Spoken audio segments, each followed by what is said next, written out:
In the heart of the Roman Republic, a gladiator named Spartacus ignited a firestorm of rebellion.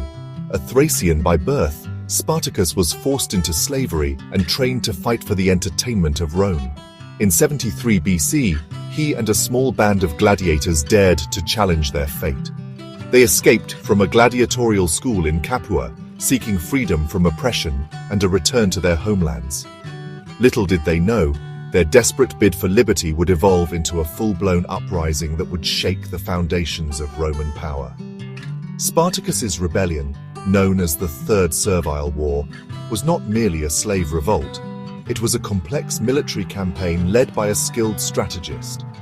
Spartacus's forces, swelled by runaway slaves and the discontented, scored victory after victory against Roman legions. He understood the power of surprise, the importance of logistics, and the strategic use of terrain. This essay traces the geographical journey of Spartacus and his army, highlighting the key battles and the challenges they faced. From the slopes of Mount Vesuvius to the plains of Apulia, from the Apennine Mountains to the Salaris River, the map of Italy became the canvas upon which Spartacus painted his rebellion.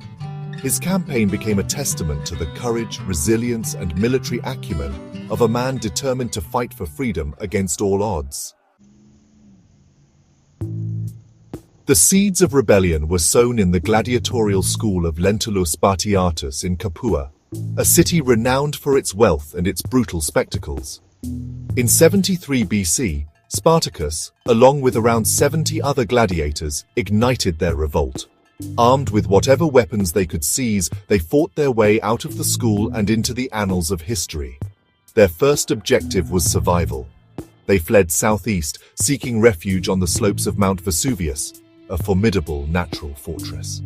The journey was fraught with peril. Pursued by Roman forces, the escaped gladiators had to rely on their cunning and their desperation to survive. Vesuvius, with its volcanic terrain and strategic height, provided them with a temporary sanctuary, a base from which to plan their next move. The volcano, dormant at the time, became a symbol of their fiery rebellion against the might of Rome. As the summer of 73 BC waned, Spartacus and his growing army knew that Mount Vesuvius could not offer them a permanent haven.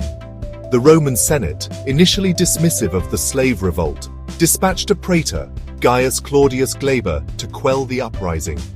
Glaber and his legions besieged Vesuvius, hoping to starve out the rebels. Spartacus, displaying his strategic acumen, devised a daring escape.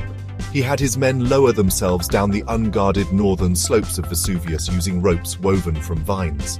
They surprised and routed Glaber's forces, capturing valuable weapons and supplies. This victory, achieved against a larger, better-equipped Roman army, marked a turning point. Spartacus's reputation as a leader of extraordinary ability grew, attracting thousands of new recruits, mostly runaway slaves, but also shepherds, gladiators, and others seeking to break free from Roman oppression. Section 4. North to the Alps, a failed escape. Emboldened by their victories, Spartacus and his army, now numbering tens of thousands, marched south. They plundered Roman estates and engaged in several skirmishes with Roman forces. Throughout the winter of 73 to 72 BC, Spartacus trained his forces, transforming them from a band of escaped slaves into a formidable fighting force. With the arrival of spring, Spartacus decided to lead his people north, towards the Alps. He aimed to escape Italy altogether, allowing his followers to return to their homelands. They traversed difficult terrain, crossing the Apennine Mountains, their ranks swelled by desperate souls yearning for freedom. However, for reasons that remain unclear, Spartacus abandoned his plan to cross the Alps. Perhaps he faced logistical challenges or internal dissent.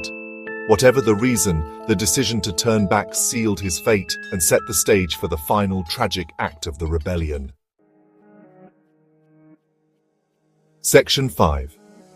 Turning Point, the Battle of Picenum. Turning south, Spartacus and his forces found themselves pursued by two Roman legions under the command of the consuls Lucius Gellius Publicola and Gnaeus Cornelius Lentulus Clodianus.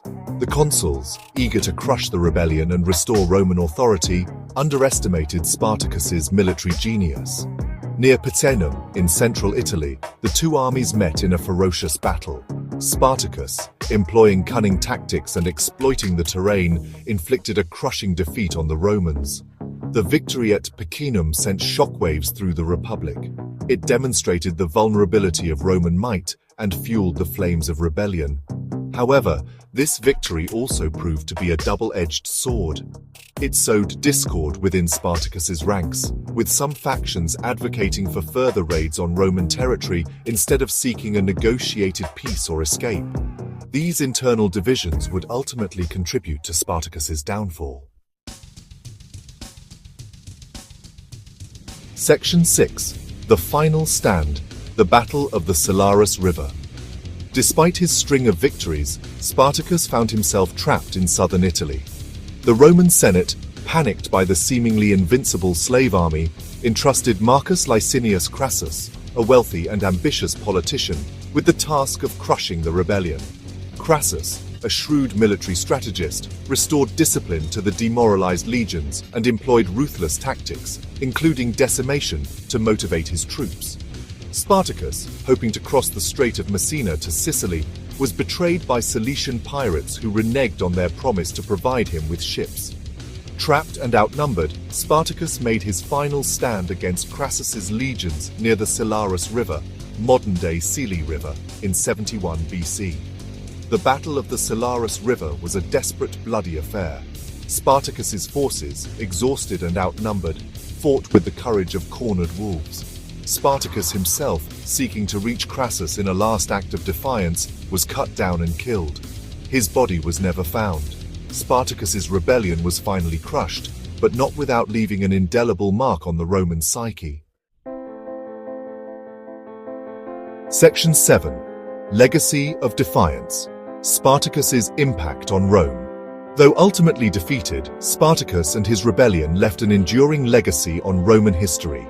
The Third Servile War exposed the inherent weaknesses of the Roman Republic, the vast gulf between the wealthy elite and the enslaved masses, the reliance on slave labor, and the vulnerability of Roman military might to unconventional tactics and inspired leadership. The rebellion shook the Roman elite to its core. It forced them to confront the moral and logistical dilemmas posed by their dependence on slavery and the brutality inherent in their system. While the immediate impact of Spartacus's rebellion was the brutal suppression of the revolt, the long-term consequences were more profound. It served as a stark reminder of the human cost of Roman expansion and the potential for rebellion when a system is built on exploitation. The legend of Spartacus, the gladiator who challenged Rome, continues to resonate through history, inspiring generations with his unwavering pursuit of freedom and his defiance in the face of overwhelming odds. His name remains a potent symbol of resistance against tyranny and a testament to the indomitable spirit of those who dare to fight for a better world.